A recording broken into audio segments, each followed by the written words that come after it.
حمد ہے اس ذات باری تعالیٰ کی جو سارے جہانوں کا مالک ہے، اور درود ہے حضور اکرم حضرت محمد صلی اللہ علیہ وآلہ وسلم کی ذات مبارکہ پر۔ اللہ سے دعا ہے کہ وہ ہمیں دنیا و آخرت کی تمام بھلائیاں عطا فرمائے۔ بسم اللہ الرحمن الرحیم۔ السلام علیکم۔ آج 30 دسمبر جمعۃ المبارک کا دن ہے اور 6 جمادی الثانی ہے۔ بات کریں گے اسلامی امارات کے اسٹیٹ ایڈمنسٹریٹو اسسٹنٹ مولوی عبدالسلام حنفی صاحب سے صوبہ بادغیس کے ضلع مارچا اور بالا مرغاب کے علماء کرام اور بزرگوں نے ملاقات کی۔ ان نمائندگان نے اس دوران اسلامی نظام کے دوبارہ نفاذ پر اطمینان کا اظہار کیا اور علاقے کے لوگوں کی طرف سے حکومت کو مکمل سپورٹ کا یقین دلوایا۔ اس کے علاوہ شرکا نے علاقے کے مسائل جن میں بجلی کے مسائل بھی شامل تھے ان کو حل کرنے کی سفارش کی۔ مولوی عبدالسلام حنفی صاحب نے کہا کہ اسلامی امارات اسلامی نظام کا نفاذ تمام افغانیوں کا کردار ہے اور اس کو سپورٹ کرنا ہر ہم وطن کا فریضہ ہے۔ اسلامی امارات تمام افغانوں کی مشکلات کو جاننا اور ان کو حل کرنا اپنا فرض سمجھتی ہے، اور بتایا کہ آپ کے علاقے کے مسائل متعلقہ حکام اور اداروں تک پہنچائے جائیں گے اور ان کو حل کرنے کے لیے ضروری اقدامات کیے جائیں گے۔ اسلامی امارات افغانستان تمام تر جو ملکی لوگ ہیں مختلف علاقوں میں، مختلف صوبوں میں، مختلف ضلعوں میں، ان کو اکٹھا کرنے اور حکومت کے ساتھ تعلقات قائم کرنے کے لیے ہر طور کوشش کر رہی ہے۔ اسی سلسلے میں ministry of border tribes and tribal affairs, جن کا کام بارڈرز اور قبیلوں کے معاملات کو دیکھنا، انہیں حل کرنا اور قبیلوں کے درمیان اتحاد قائم کرنا، حکومت اور قبائل کے درمیان اتحاد کو مضبوط اور بحال کرنا۔ منسٹر نور اللہ نوری صاحب نے صوبہ ہلمند کے قبائلی لیڈروں، فلاحی لوگوں سے ملاقات کی۔ ان نمائندوں نے منسٹری کا شکریہ ادا کیا اور بتایا کہ منسٹری کی طرف سے قبائل کے درمیان تعلقات کو بہتر بنانے پر ہم خوش ہیں اور ہمارے بہت سارے مسائل حل کیے گئے ہیں۔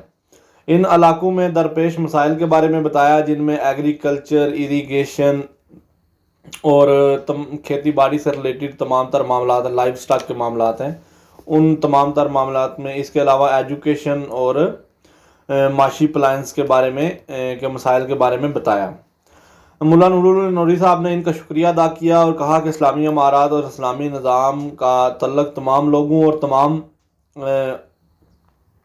علاقوں سے ہے، تمام کلاسوں سے ہے۔ ان لوگوں کی مشکلات کو حل کرنے کا یقین دلوایا۔ اس کے علاوہ پورے ملک کے خانہ بدوش قبائل کے درمیان مسائل کو حل کیا جا رہا ہے تاکہ ملک میں بھائی چارہ، اتحاد اور امن کی فضا کو قائم کیا جائے اور تمام تر جو ملکی لوگ ہیں ان میں ان کو یکجان ایک قوم بنایا جائے۔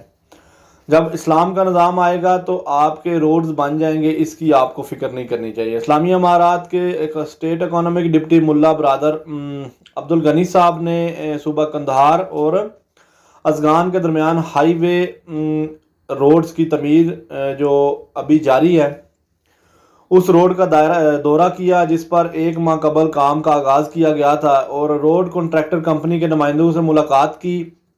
ملا صاحب نے اس موقع پر ان نمائندگوں کو تنبیہ کی کہ اس روڈ کی تکمیل پورے ٹائم اور ہائی کوالٹی کے مطابق کی جائے، کیونکہ متعلقہ روڈ سے جڑے ٹریولرز کی مشکلات کو ختم کیا جائے جو اس روڈ کی تعمیر کی وجہ سے مسائل کا شکار ہیں۔ اس موقع پر حکام نے مزید بتایا کہ قندھار اور ارزگان ہائی وے کافی سالوں سے ٹوٹ پھوٹ کا شکار تھی اور ٹرانسپورٹرز اور مسافروں کے لیے تکلیف کا باعث تھی۔ ان تمام تر مشکلات کو مد نظر رکھ کر اسلامی امارات نے اس روڈ کی تعمیر کا دوبارہ آغاز کیا ہے اور اس ہائی وے کا کام جلد مکمل کیا ہے۔ اس کے علاوہ بہت سارے علاقوں میں، بہت سارے صوبوں میں، شہروں میں، ضلعوں میں چھوٹے چھوٹے لیول کے جتنے بھی کام ہیں، پل بنائے جا رہے ہیں، روڈز کی تعمیر ہو رہی ہے۔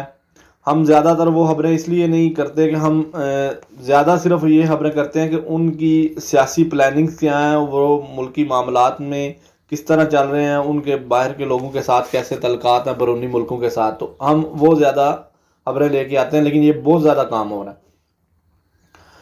اس وقت افغانستان اپنی بجلی کی قلت کو پورا کرنے کے لیے ازبکستان سے بجلی خرید رہا ہے، اور اسی سلسلے میں کل ministry of water and energy کے وفد نے تاشقند ازبکستان کا دورہ کیا، اور اس ملاقات میں ازبکستان میں بجلی کی قیمت میں کمی کے بارے میں بات کی جائے گی تاکہ افغان حکومت کو اس میں ریلیف مل سکے، کیونکہ حالیہ ازبکستان میں بجلی کی پرائسز جو ہیں وہ کم ہوئی ہیں، تو وہ اس میں ریلیف کی بات کریں گے، اور اس کے علاوہ اس معاہدے کی مدت کو مزید بڑھانے پر بات ہوگی۔ صوبہ ننگرہار کے کینال ڈپارٹمنٹ کے حکام نے بتایا کہ 9 ملین افغانی کی لاگت سے مکمل کیا جانے والا مالٹوں کا باغ کا منصوبہ، اس منصوبے کا آغاز کر دیا گیا، اور یہ فارم 100 ایکڑ کے رقبے پر لگایا جائے گا۔ اس 100 ایکڑ رقبے پر 8,000 مالٹے کے پودے لگائے جائیں گے، اور حکام نے مزید بتایا کہ اس منصوبے کے آغاز پر سینکڑوں لوگوں کو کام کے مواقع فراہم ہوں گے۔ صوبہ قندوز کے the department of agriculture, irrigation and life stock نے بتایا کہ انہوں نے پچھلے 2 ماہ میں 42,599 ایکڑ زمین حکومتی زمین کو غاصبوں کے قبضے سے چھڑا کر ریاستی اثاثوں میں شامل کیا ہے۔ حکام نے بتایا کہ the state land grabbing commission کے ایسٹیمیٹ کے مطابق، ان کے اندازے کے مطابق، اس صوبے میں 1,70,000 ایکڑ زمین کی نشاندہی کی گئی ہے جو کہ ریاست کی ملکیت ہے اور غیر قانونی طور پر لوگ استعمال کر رہے ہیں۔ اسلامی امارات افغانستان کی افیئرز ایجنسی کے چیف ڈائریکٹر صاحب نے چیمبر آف کامرس کے نمائندوں سے ملاقات کی۔ اس ملاقات میں ڈائریکٹر صاحب نے انہیں کہا کہ اسلامی امارات اس کام کی اہلیت رکھتی ہے اور وہ ملکی اور غیر ملکی تاجروں اور صنعت کاروں کو سرمایہ کاری کرنے کے لیے زمین فراہم کر سکے۔ مزید کہا کہ اسلامی امارات اس سرمایہ کاری کو سپورٹ بھی کریں گے تاکہ تاجروں اور عام لوگوں کو فائدہ پہنچ سکے۔ ایگریکلچر فیلڈ کو مضبوط بنانے کے لیے ہر سطح پر افغانستان میں کام کیا جا رہا ہے، پانی کے مسائل کو حل کیا جا رہا ہے، زمینوں کو بہتر بنایا جا رہا ہے، جہاں پر زمین کو برابر کرنے کی ضرورت ہے وہاں پر حکومتی خود مشینری وہ جا کے مدد کر رہی ہے، اور وہ تمام تر علاقے جہاں پر کبھی کسی نے کاشتکاری کا سوچا بھی نہیں تھا، ان علاقوں میں نہروں کا انتظام کیا جا رہا ہے۔ بہت جلد افغانستان اپنی خوراک میں خود کفیل ہو جائے گا۔ یہ ہے کہ وہ تمام تر نیچرل ریسورسز کو استعمال کر رہے ہیں، اور جب بھی آپ کے پاس اور ہمارے پاس اسلامی نمائندگان ہوں گے تو وہ ہمارا کام اسی طرح کریں گے، کیونکہ وہ دین محمد حضور اکرم حضرت محمد صلی اللہ علیہ وسلم کے دین کے پابند ہوں گے۔ اسلام کی شریعت کے مطابق چلنا ان کی ذمہ داری ہوگی اور وہ اس کے پابند ہوں گے، اور اسی طریقے سے ہم نظام اسلام کے ذریعے اپنی تمام تر مشکلات کو حل کریں گے۔ بہت شکریہ، اللہ حافظ۔